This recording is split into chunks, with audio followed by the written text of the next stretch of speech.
ನಮಸ್ಕಾರ, welcome back to my YouTube channel. ಇವತ್ತಂತೂ ನಿನ್ನೆ ಆದರೂ ಬೆಟರ್, ಪರವಾಗಿಲ್ಲ. ಇವತ್ತು ಡಬಲ್ ಕಾಲು ನೋವು, ಸುಸ್ತು ಎಲ್ಲನೂ ಜಾಸ್ತಿ ಆಗಿಬಿಟ್ಟಿದೆ. ನನಗೆ ಒಂದಿನ ಏನಾದರೂ ಹೊರಗಡೆ ಹೋಗಿದ್ದೀನಿ ಅಂತ ಅಂದರೆ 3 ದಿನ ನನ್ನ ಬಾಡಿಗೆ ರೆಸ್ಟ್ ಬೇಕು. ಅಷ್ಟು ಸಿಕ್ಕಾಪಟ್ಟೆ ಸ್ಟ್ರೈನ್ ಆಗುತ್ತೆ. ಒಂದು ದಿನ ಹೋದರೆ 3 ದಿನ ಅಂತೂ ಮಲಗಿಬಿಡ್ತೀನಿ. ರೆಸ್ಟ್ ಬೇಕೇ ಬೇಕು.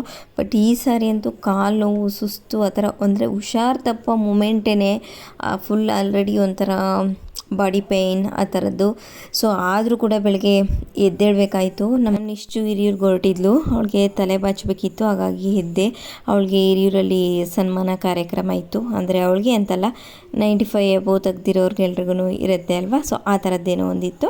ಅಲ್ಲಿಗೆ ಹೊರಡ್ತಾ ಇದ್ಲು. ಅವಳಿಗೆ ತಲೆ ಬಾಚಬೇಕು, ಬೆಳಗ್ಗೆ ಎಬ್ಬರಿಸ್ಬಿಡ್ತಾಳೆ. ಅದಕ್ಕಾಗಿ ಎದ್ದೆ. ಅದಾದಮೇಲೆ ಮತ್ತೆ ಸ್ವಲ್ಪ ಹೊತ್ತು ಮಲ್ಗೋಣ ಅಂತ ಇದ್ದೆ. ಅಷ್ಟರಲ್ಲಿ ನಮ್ಮ ರಾಜಿ ಕೂಡ ನಂಗೆ ರೆಡಿ ಮಾಡು ಅಂತ ಹೇಳಿದ್ಲು. ನೆನ್ನೆನೇ ಹೇಳಿದ್ದೆ ಅಲ್ವಾ, ಅವ್ರ ಊರಲ್ಲಿ ಹಬ್ಬ ಇದೆ, ಹಾಗಾಗಿ ಅವಳು ರೆಡಿ ಆಗ್ತಾಯಿದ್ಲು. ರೆಡಿ ಮಾಡಿಕೊಡು ಅಂತ ಹೇಳಿದ್ಲು. ಹಾಗಾಗಿ ಅವಳಿಗೆ ರೆಡಿ ಮಾಡ್ತಾಯಿದ್ದೆ. ಹಾಗೆ ಈಗ ನಿಶ್ಚಿತಗೂ ತಲೆ ಬಾಚಿದೆ. ಅದಾದಮೇಲೆ ಇವಳು ಬಂದಳು. ಇವಳಿಗೆ ಸ್ವಲ್ಪ ಮೇಕಪ್ಪು, ಹೇರ್ ಸ್ಟೈಲು, ಸ್ಯಾರಿ ಹಾಕ್ಕೊಡು ಅಂತ ಹೇಳಿದ್ಲು. ಸ್ಯಾರಿ ಅಂದರೆ ಪಿನ್ ಮಾಡಿದೆ. ಅದಾದಮೇಲೆ ಮೇಕಪ್ಪು, ಹೇರ್ ಸ್ಟೈಲು ಮಾಡಿಕೊಟ್ಟೆ. ನನಗೂ ಒಂದೊಂದು ಸಾರಿ ಅನಿಸುತ್ತೆ, ನಾನು ಈ ಥರ ಆರಾಮಾಗಿ ಕೂತ್ಕೊಂಡು ಯಾರ ಹತ್ರ ಆದರೂ ಚೆನ್ನಾಗಿ ಚಂದವಾಗಿ ರೆಡಿ ಮಾಡಿಸ್ಕೊಳ್ಬೇಕು ಅಂತ ಅನಿಸುತ್ತೆ, ಆಸೆ ಆಗುತ್ತೆ ಒಂದೊಂದು ಸಾರಿ. ಬಟ್ ಆದರೆ ನಂಗೆ ರೆಡಿ ಮಾಡೋರು ಯಾರೂ ಇಲ್ಲ ನನ್ನ ಸುತ್ತಮುತ್ತ.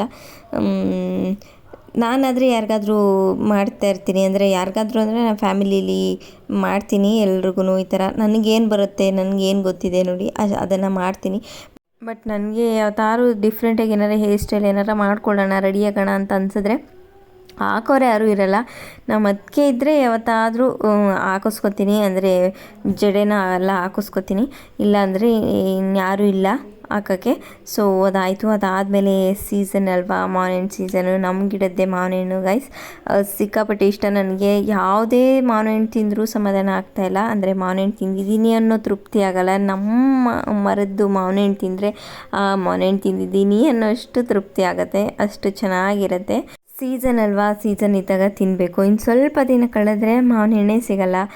ಸೊ ನೆಕ್ಸ್ಟ್ ವರ್ಷ ಬರೋ ತನಕ ಕಾಯಬೇಕು. ಸೊ ಹಾಗಾಗಿ ಇದ್ದವಾಗ ಚೆನ್ನಾಗಿ ತಿನ್ನಬೇಕು. ಅದರಲ್ಲೂ ನನಗೆ ಮ್ಯಾಂಗೋ ಅಂದರೆ ಜಾಸ್ತಿ ಇಷ್ಟ ಆಗುತ್ತೆ. ಸೊ ಅದಾದಮೇಲೆ ನೋಡ್ತಾ ಇರ್ಬೋದು, ಈಗ ನಮ್ಮ ನಿಶ್ಚು, ನಮ್ಮಪ್ಪ, ನಮ್ಮಮ್ಮ ಎಲ್ಲರೂ ಹೊರಟಿದ್ದಾರೆ. ಎಲ್ಲಿಗೆ ಅಂದರೆ ಅದೇ ರಾಜೇಶ್ವರಿ ಅವ್ರ ಮನೇಲಿ ಫಂಕ್ಷನ್ನು, ಹಬ್ಬ ಅಂತ, ಫಂಕ್ಷನ್ ಅಂತೀನಿ, ಹಬ್ಬ ಅವ್ರ ಊರಲ್ಲಿ ಅಂತ ಹೇಳಿದ್ನಲ್ಲ. ಹಾಗಾಗಿ ಅಲ್ಲಿಗೆ ಹೋಗೋಣ ಅಂತ ಹೊರಟಿದ್ದಾರೆ. ನಾನು ಹೋಗಬೇಕಿತ್ತು, ನಾನು ಹೇಳಿದ್ನಲ್ವ ನನಗೆ ಹುಷಾರಿಲ್ಲ, ಎದ್ದೇ ಇಲ್ಲ ನಾನು. ಲಿಟ್ರಲಿ ಇವ್ರಿಗೆ ಹೋಗ್ಬೇಕಾದ್ರೆ ನಾನು ಎದ್ದಿರೋದು, ನಾನು ಎದ್ದೇ ಇರಲಿಲ್ಲ. ಈಗ ಇವರು ಹೊರಟಾಗ ನಾನು ಎದ್ದಿದ್ದೀನಿ. ಬಟ್ಟೆ ನೋಡಿ ನಮ್ಮಮ್ಮ ಬ್ಯಾಕ್ಗ್ರೌಂಡಲ್ಲೆಲ್ಲ ಎಷ್ಟು ಹಾಕಿದ್ದಾರೆ, ಅಂದರೆ ಮಿಷಿನ್ಗೆ ಹಾಕಿ ಒಣಗಾಕಿದ್ದಾರೆ. ಸ್ವಲ್ಪ ಇಗ್ನೋರ್ ಮಾಡಿ ಬಟ್ಟೆಗಳನ್ನ. ಸೊ ಈಗ ಹೊರಡ್ತಾ ಇದ್ದಾರೆ ಅವರು ಕೂಡ. ನಾವು ಮನೆ ಮೇಲ್ಗಡೆ ಬಟ್ಟೆ ಹಾಕೋಕ್ಕೆ ಏನೂ ಹಾಕ್ಸಿಲ್ಲ, ಬಟ್ಟೆ ಒಣಗಾಕೋಕ್ಕೆ ದಾರ, ತಂತಿ ಆ ಥರದ್ದೇನೂ ಹಾಕ್ಸಿಲ್ಲ. ಮನೆ ಮುಂದೆಗಡೆನೇ ಹಾಕ್ಕೊಳ್ತೀವಿ ಬಟ್ಟೆ ಒಣಗಾಕೋದನ್ನ.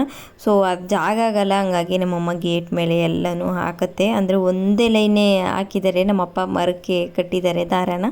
ಹಾಗಾಗಿ ಮೇಲಕ್ಕೆ ಮೇಲೆ ಮನೆ ಮೇಲೆ ಮಾಡಿಸ್ಬೋದು, ಅಂದರೆ ಹಾಕಿಸ್ಬೋದು ತಂತಿ ಅಥವಾ ದಾರನ. ಆದರೆ ಮೇಲೆ ನಮ್ಮಮ್ಮಗೆ ಓಡಾಡಿ ತೊಗೊಂಡು ಬರೋಕ್ಕೆಲ್ಲ ಆಗಲ್ಲ, ಹತ್ತು ಇಳಿದು ಹಾರಾಕೋಕ್ಕೆ ತೊಗೊಂಡು ಬರೋಕ್ಕೆ ಎಲ್ಲ ಆಗಲ್ಲ. ಹಾಗಾಗಿ ಇಲ್ಲೇ ಮನೆ ಮುಂದೆನೇ ಹಾಕ್ಕೊಳ್ಳೋದಾಯಿತು. ಸೊ ಈಗ ಹೊರಟ್ರು. ಅಪ್ಪ, ನನಗೆ ನಮ್ಮ ಊರಲ್ಲಿ ರೋಡ್ ನೋಡಿದ್ರೆ, ಅದರಲ್ಲಿ ನನಗೆ ಎಕ್ಸ್ಪೆಷಲಿ ನಾರ್ಮಲಾಗಿ ಏನು ಅನಿಸ್ತಾ ಇಲ್ಲ. ಈ ವಿಡಿಯೋ ತೆಗೆದಾಗ ನಾನು ಈ ರೋಡ್ ನೋಡಿ ನನಗೆ ಅಪ್ಪ ಎಷ್ಟು ಕೆಟ್ಟದಾಗಿದೆ ರೋಡು ಅಂತ ಅನಿಸ್ಬಿಡ್ತು. ಎಲ್ಲ ಫುಲ್ ಕಿತ್ತೋಗ್ಬಿಟ್ಟಿದೆ, ಹಂಗೆ ಅನಿಸ್ತೈತೆ ಫುಲ್ ಎಲ್ಲನೂ. ಸೊ ಅವರೆಲ್ಲ ಹೋದರು. ಅದಾದಮೇಲೆ ನಾನು ಬಂದು ಸ್ವಲ್ಪ ಎಲ್ಲನೂ ಕ್ಲೀನ್ ಮಾಡಿ ಪೂಜೆ ಮಾಡೋಣ. ನಾನು ಕೂಡ ಸ್ವಲ್ಪ ಸ್ನಾನ ಮಾಡಿಕೊಂಡು ಎಲ್ಲ ಮನೆಯೆಲ್ಲ ಕ್ಲೀನ್ ಮಾಡಿ ಪೂಜೆ ಮಾಡೋಣ ಅಂತ ಪೂಜೆಗೆ ರೆಡಿ ಮಾಡಿದೆ. ನಮ್ಮ ನಿರೀಕ್ಷಾ ಕೂಡ ಬಂದಿದ್ಲು, ಅವಳು ಹಾಸ್ಟೆಲಲ್ಲಿರೋದಲ್ವಾ, ಹಾಗಾಗಿ ಬಂದಿದ್ಲು. ಪಲಾವ್ ತಿನ್ನಬೇಕು ನಾನು ಅಂತ ಅಲ್ಲಿಂದ ಬಂದಿದ್ದಾಳೆ. ಕ್ಲಾಸ್ ಇದ್ರೂ ಬಂದಿದ್ದಾಳೆ. ಪಾಪ ಅವ್ರಿಗೂ ಹಾಸ್ಟೆಲಲ್ಲಿದ್ದರೆ ಹಂಗೆ ಅನಿಸೋದು, ನನಗೂ ಕೂಡ ಹಂಗೆ ಅನಿಸ್ತಾಯಿತ್ತು. ಈಗ ಒಂದು ಸರಿ ಹೋಗಿ ಬಂದ್ಬಿಡೋಣ ಅನ್ನೋ ಥರ. ಹಾಗಾಗಿ ಅವಳಿಗೆ ಡೆಂಟಲ್ ಚೆಕಪ್ ಇತ್ತು, ಅಲ್ಲಿಂದ ಹೋಗಿ ಹಿಂಗೆ ಡೈರೆಕ್ಟಾಗಿ ಬಂದಿದ್ದಾಳೆ. ಪಲಾವ್ ಮಾಡು ಅಂತ ಹೇಳಿದ್ಲು, ಹಾಗಾಗಿ ಪಲಾವ್ ಮಾಡ್ತಾಯಿದ್ದೀನಿ. ಇವತ್ತು for A change cooker pulao ಮಾಡ್ತಾಯಿಲ್ಲ, ತವಾ ಪಲಾವ್ ಮಾಡ್ತಾಯಿದ್ದೀನಿ. ಸೊ ಈಗ ಏನೇನು ಬೇಕು ಅಂತ ಹಾಕ್ಕೊಳ್ತಾ ಇದ್ದೀನಿ ನೋಡಿ. ಕೊತ್ತಂಬರಿ ಸೊಪ್ಪು, ಪುದೀನ ಸೊಪ್ಪು, ಟೊಮೊಟೊ ಸಿಕ್ಕಾಪಟ್ಟೆ ರೇಟ್ ಆಗಿಬಿಟ್ಟಿದೆ. ನಾನು ಒಂದೇ ಒಂದು ಟೊಮೊಟೊ ಹಾಕಿದ್ದೀನಿ, ಅಂದರೆ ಚಿಕ್ಕದು 2 ಹಾಕಿದ್ದೀನಿ. ಶುಂಠಿ ಬೆಳ್ಳುಳ್ಳಿ ಹಾಕ್ಕೊಳ್ತಾ ಇದ್ದೀನಿ. ಇದೆಲ್ಲನೂ ಗ್ರೈಂಡ್ ಮಾಡ್ಕೊಳ್ಳೋಕ್ಕೆ ಹಾಕ್ಕೊಳ್ತಾ ಇರೋದು. ಈಗ ಹಸಿಮೆಣ್ಸಿನ್ಕಾಯಿ, ಖಾರಕ್ಕೆ ತಕ್ಕಷ್ಟು ಹಸಿಮೆಣ್ಸಿನ್ಕಾಯಿ ಹಾಕ್ಕೊಳ್ಳಿ. ಈಗ ಪೆಪ್ಪರ್ ಅಂದರೆ ಮೆಣಸನ್ನ ಹಾಕ್ಕೊಳ್ತಾ ಇದ್ದೀನಿ. ಹಾಗೆ ಲವಂಗನ ಕೂಡ ಹಾಕ್ಕೊಳ್ತಾ ಇದ್ದೀನಿ. ಲವಂಗ 4, ಮೆಣಸು 4 ಹಾಕ್ಕೊಳ್ತಾ ಇದ್ದೀನಿ. ಈಗ ಒಗ್ಗರಣೆಗೆ ಬಾಣಲಿ ಇಟ್ಕೊಳ್ತಾ ಇದ್ದೀನಿ. ನಾನು ಕುಕ್ಕರ್ ಪಲಾವ್ ಮಾಡ್ತಾ ಇಲ್ಲ, ತವಾ ಪಲಾವ್ ಮಾಡ್ತಾ ಇದ್ದೀನಿ. ಹಾಗಾಗಿ ಬಾಣಲಿ ಇಟ್ಕೊಂಡಿದ್ದೀನಿ. ಬಾಣಲಿಗೆ ಎಣ್ಣೆ ಒಯ್ದು ಸ್ವಲ್ಪ ಜೀರಿಗೆ ಹಾಕಿ ಸ್ವಲ್ಪ ಸಾಸಿವೆನೂ ಹಾಕಿದೆ. ಒಗ್ಗರಣೆಗೆ ಹಾಕ್ಬಿಟ್ಟು ಅದಾದಮೇಲೆ ಸ್ಪೈಸಸ್ ಅಂತ ಬರುತ್ತಲ್ವ, ಅದೆಲ್ಲನೂ ಸ್ಪೈಸಸ್ ಎಲ್ಲನೂ ಹಾಕಿ, ಪಲಾವ್ ಎಲೆ, ಚಕ್ರ ಮೊಗ್ಗು, ಮರಾಠಿ ಮೊಗ್ಗು, ನಿಮ್ಮ ಹತ್ರ ಏನೇನಿರುತ್ತೆ ಅದನ್ನೆಲ್ಲ ಹಾಕಿ ನಾನು ಅದನ್ನೆಲ್ಲ ಸ್ಪೈಸಸ್ನ ಹಾಕ್ಕೊಂಡೆ. ಚಕ್ಕೆ ತುಂಡು ಕೂಡ ಹಾಕ್ಕೊಂಡೆ, ಯಾಕಂದರೆ ನಾನು ರುಬ್ಬಕ್ಕೆ ಚಕ್ಕೆ ತುಂಡು ಹಾಕ್ಕೊಂಡಿರಲಿಲ್ಲ. ಹಾಗಾಗಿ ಚಕ್ಕೆ ತುಂಡು ಕೂಡ ಒಗ್ಗರಣೆಗೆ ಹಾಕ್ಕೊಂಡೆ. ಅದಾದಮೇಲೆ ಹಚ್ಚಿಟ್ಟಿರುವಂಥ ಆನಿಯನ್ನ ಹಾಕ್ಕೊಂಡು ಚೆನ್ನಾಗಿ ಫ್ರೈ ಮಾಡ್ಕೊಳ್ಬೇಕು. ಅದು ಸ್ವಲ್ಪ ಕಂದು ಬಣ್ಣಕ್ಕೆ ಬರೋ ತನಕ ಫ್ರೈ ಮಾಡ್ಕೊಳ್ಬೇಕು.